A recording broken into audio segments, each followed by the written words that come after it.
মুসা আলাইহিস সালাম আল্লাহকে একদিন বলছেন, আল্লাহ আপনার সমস্ত সৃষ্টি সবার রিজিকের কথা, খাদ্য দুনিয়ার প্রয়োজন পূরণের কথা আপনার মনে থাকে? আপনি কেমনে মনে রাখেন? আপনি সকলের রিজিক কেমনে দেন? আল্লাহ তাআলা বললেন, মুসা তোমার সামনে একটা বড় পাথর আছে, তোমার হাতে লাঠিটা দিয়ে ওটাতে একটা বাড়ি মারো। তাফসিরে রুহুল মাআনিতে আমি নিজে পড়ছি, আরবি তাফসির। মুসা আলাইহিস সালামকে আল্লাহ বললেন, এই পাথরটার মধ্যে লাঠি দিয়ে আঘাত করো। মুসা আলাইহিস সালাম আঘাত করলেন, লাঠির একটা পার্ট মানে একটা অংশ পাথরের ভাঙ্গা পড়েছে।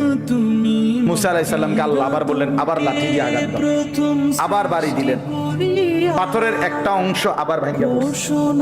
আল্লাহ বলেন, আবার মারো, আবার মারো। 4 বার মুসা নবী ওই বড় পাথরটার মধ্যে আঘাত করছে।